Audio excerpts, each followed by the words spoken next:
সচিবালয়ে আমলাদের অসন্তোষ, সচিবালয়ে আগুন এবং সংস্কার কমিটির যে প্রস্তাব সেটা সচিবদের প্রত্যাখ্যান সহ বেশ কিছু সমস্যা নিয়ে সচিবালয় কিন্তু এখন ব্যাপক সরগরম চলতেছে এবং সাধারণ কর্মচারীদের মর্গ ভাতার বিষয়ে কিন্তু কোনো অগ্রগতি বা আলাপ আলোচনা এই মুহূর্তে হচ্ছে না। তো এই সকল বিস্তারিত তথ্য নিয়ে এই ভিডিওটা তৈরি করা হয়েছে। যারা এই চ্যানেলে নতুন আছেন অবশ্যই চ্যানেলটি সাবস্ক্রাইব করে রাখবেন। তো সরকারি চাকুরিতে বেশ কিন্তু অসন্তোষের জন্ম দেখা দিচ্ছে।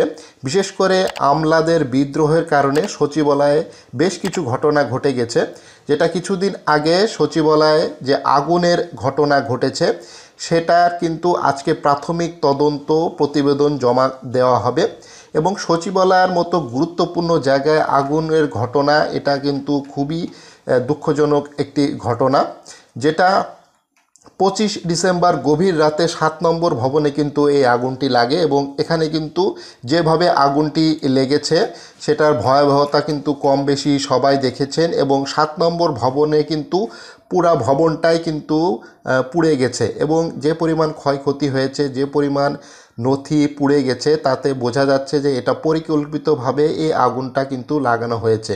এখানে বিভিন্ন জনকে দোষারোপ করছে সরকার, বিরোধী পক্ষ সরকারকে বিভিন্ন রাজনৈতিক দলকে ইনভলভ করার চেষ্টা করতেছে, বাট আলটিমেটলি যেই সমস্যাটা হচ্ছে যারা সাধারণ কর্মচারী আছে তাদের কিন্তু একটি যে প্রাণের দাবি ছিল মহার্ঘ ভাতা, এই মাসেই কিন্তু সেই মহার্ঘ ভাতার যে প্রজ্ঞাপন হওয়ার কথা ছিল, বাট এখন কিন্তু যেটা আগুনের ঘটনা এবং আমলাদের যে বিদ্রোহ, বিশেষ করে এই যে আমলারা উপসচিব এবং তার যে পদ আছে প্রশাসন ক্যাডারে তাদের যে বিদ্রোহ, সংস্কার কমিটির যে প্রাথমিক রিপোর্ট দিয়েছে সেটা প্রত্যাখ্যান করে বিভিন্ন সভা সমাবেশ এবং অসৎ আচরণমূলক বক্তব্যর কারণে কিন্তু সাধারণ যে সকল কর্মচারী আছে তাদের কিন্তু এখন একটা দুশ্চিন্তার কারণ হয়ে দাঁড়িয়েছে।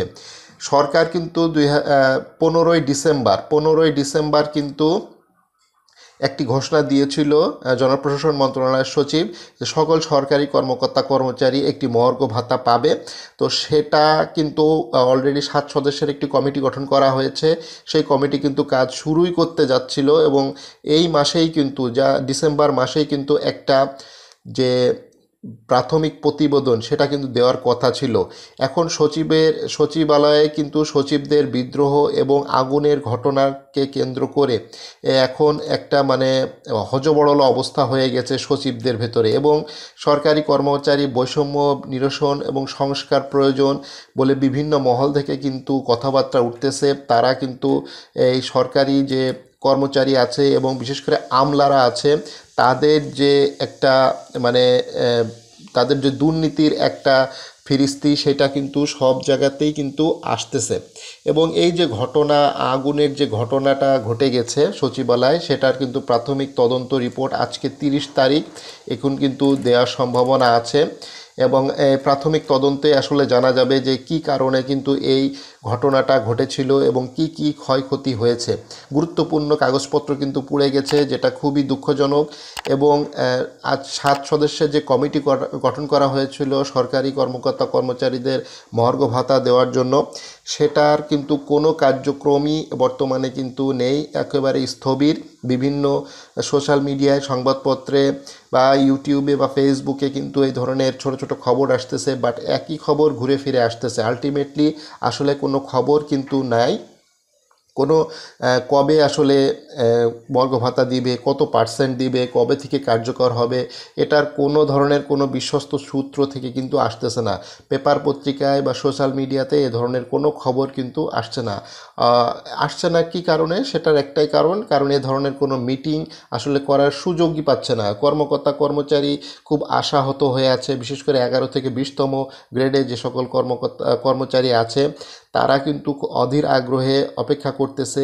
সরকার একটা ঘোষণা দিয়েছিল যে সবাই মহার্ঘ ভাতা পাবে, কিন্তু সেই মহার্ঘ ভাতাটা আলটিমেটলি কবে এই সরকার দিবে এবং এটা কিন্তু একটা খুবই দুঃখজনক ঘটনা, আগুনের ঘটনা ঘটে গেছে এবং যে জনসংস্কার মন্ত্রণালয় যে কমিটি গঠন করে একটা প্রতিবেদন দিয়েছিল, প্রাথমিক প্রতিবেদন, চূড়ান্ত প্রতিবেদন দেয়নি, প্রাথমিক প্রতিবেদন নিয়ে কিন্তু একটি সংবাদ সম্মেলন করা হয়েছিল।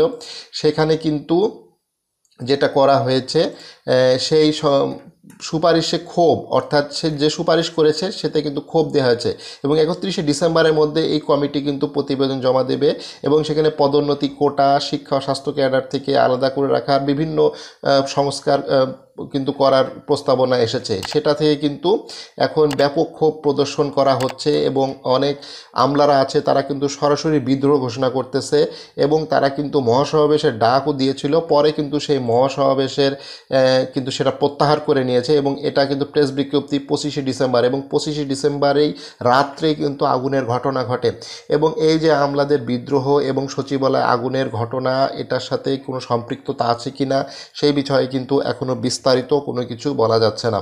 সবচাইতে বড় যে জিনিসটা সেটা হচ্ছে মর্গ ভাতার বিষয়টি। মর্গ ভাতার বিষয়টি কিন্তু এখনও কোনো খোলাসা হচ্ছে না। সরকারি কর্মকর্তা কর্মচারী আসলে কবে মর্গ ভাতা পাবে, কত পার্সেন্ট পাবে, সেটার বিষয়ে কিন্তু এখনও কোনো ধরনের কোনো দিক নির্দেশনা তথ্য কিন্তু পাওয়া যাচ্ছে না। আগুনের ঘটনা তদন্ত চলতেছে, কি পরিমাণ ক্ষতি হয়েছে সেটা কম বেশি আমরা সবাই জানি। সড়ক সেতু মন্ত্রণালয়, অর্থ মন্ত্রণালয়, ডাক ও টেলিযোগাযোগ মন্ত্রণালয়, যুব ও ক্রীড়া মন্ত্রণালয় সহ এই সকল মন্ত্রণালয়, সকল অফিসগুলো কিন্তু একেবারে পুড়ে গেছে এবং এইখানকার যে যত গুরুত্বপূর্ণ কাগজপত্র, দলিল ছিল সবগুলো কিন্তু পুড়ে গেছে এবং এটা কিন্তু একটি ভয়াবহ একটি ঘটনা। সচিবালয়ের মতো এই ধরনের ঘটনা খুবই দুঃখজনক এবং সচিবালয় কিন্তু এখন কড়া নিরাপত্তা। কাউকে, যারা সচিবালয় শুধুমাত্র যারা এখানে চাকরি করে তারাই শুধুমাত্র ঢুকতে পারতেছে, এছাড়া অন্য কাউকে কিন্তু আর ঢোকার কোনো সুযোগ নেই। বিশেষ করে সাংবাদিকদের এখানে ঢোকার কোনো সুযোগ দেওয়া হচ্ছে না। ভিতরে কি হয়েছে না হয়েছে কোনো ধরনের কোনো তথ্য যাতে বাইরে না আসে সেটার কিন্তু রেস্ট্রিকশন দিয়ে দিয়েছে স্বরাষ্ট্র মন্ত্রণালয়। এবং সচিবালয়ের বেশ কিছু ঘটনা কিন্তু প্রতিফলিত হচ্ছে, যেটা সাদা পাউডার ও কুকুরের মৃত্যু নিয়ে কিন্তু প্রশ্ন। ওখানে কিন্তু একটি মৃত কুকুর পাওয়া গিয়েছে এবং সাদা পাউডার পাওয়া গিয়েছে। তো সব মিলে বোঝা যাচ্ছে সচিবালয়ে কিন্তু পরিকল্পিতভাবে একটি আগুন লাগানো হয়েছে এবং এই আগুন লাগানোর ফলে যেটা ঘটেছে এখন, যে সাধারণ যে সকল কর্মচারী আছে, আসলে সচিবদের বেতন অনেক বেশি, তাদের মর্গ ভাতা না দিলেও কোনো ধরনের কোনো সমস্যা নেই।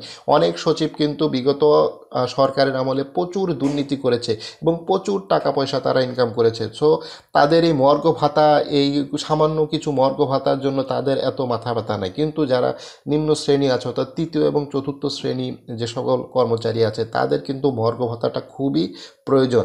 কিন্তু সচিবদের এই বিদ্রোহের কারণে এই মর্গ ভাতার কোনো আলোচনা, কোনো ধরনের কোনো অগ্রগতি এখনও পর্যন্ত কিছুই হয়নি। আদৌ সামনে হবে কিনা এটারও কোনো নিশ্চয়তা নেই এবং কবে এই মিটিং অনুষ্ঠিত হবে, এখন মূল যে গুরুত্ব দিচ্ছে সরকার সেটা হচ্ছে সচিবালয়ের আগুন লেগেছে সেটার তদন্ত করা, সেটার বিচার করা, সেটার ঘটনা উদ্ঘাটন করা। এই মুহূর্তে এইটাই হচ্ছে এখন মূল ফোকাস। এখন কিন্তু এই মর্গ ভাতার বিষয়ে কোনো ধরনের কোনো মাথা ব্যথা কিন্তু সচিবদের বা যারা যে সকল কমিটির সদস্যদের দেওয়া হয়েছে তারা কিন্তু এই বিষয়ে কিন্তু কোনো ধরনের কোনো আলাপ আলোচনা চালাচ্ছে না এবং কত পার্সেন্ট দিবে, কবে থেকে কার্যকর হবে, এটা এখন টোটালি অনিশ্চিত হয়ে গেল। মর্গ ভাতার বিষয় টোটালি এখন অনিশ্চিত, কবে কি হবে না হবে কিছুই কিন্তু কেউ জানে না। তো সচিবালয়ের যে আগুন লাগার ঘটনাটা সবচাইতে বেশি দুঃখজনক এবং এখানে আমলাদের যে বিদ্রোহর বিষয়টি এখানে জড়িত। তো সব মিলায় কিন্তু যে সরকারি কর্মকর্তা কর্মচারীদের ভেতরে যে অসন্তোষ এবং যে সরকার একটা চাপ আছে, সরকারের চাপ আছে এবং সরকারের কর্মচারীদের ভেতরেও একটা মনে অসন্তোষ আছে। তো সামনে কি হয় না হয়, 2025 সাল আসতেছে, নতুন বছরে হয়তো নতুন সুখবর আসলে আলহামদুলিল্লাহ, আর না হলে কিন্তু সরকার এ বিষয়ে কিন্তু কঠোর পদক্ষেপ নিতে বাধ্য হবে, যেটা সরকারি কর্মচারী এবং কর্মকর্তাদের ক্ষতি বেশি হবে। বিশেষ করে কর্মচারীদের ক্ষতিটা সবচাইতে বেশি। যত পরে এই মর্গ ভাতাটা দেবে ততই বেশি দ্রব্যমূল্যের দাম এখন বর্তমানে এই শীতের মৌসুমে কিছুটা কম হলেও কিন্তু শীত এর পরে কিন্তু রোজা শুরু হচ্ছে। রোজার সময় কিন্তু এই দ্রব্যমূল্যের দাম আকাশ ছোঁয়া হয়ে যায়, তখন কিন্তু এই মর্গ ভাতাটা খুবই প্রয়োজন। রোজার আগে কিন্তু এই মর্গ ভাতাটা দিতে হবে, তা না হলে কিন্তু এই সকল কর্মচারী দুর্বিষহ জীবনযাপন কাটাবে। তো এই ধরনের ভিডিও পেতে online job news BD YouTube চ্যানেলটি সাবস্ক্রাইব করে রাখবেন। ফেসবুক পেজ থেকে এই ভিডিওটি দেখে থাকলে অবশ্যই পেজটি ফলো করে রাখবেন।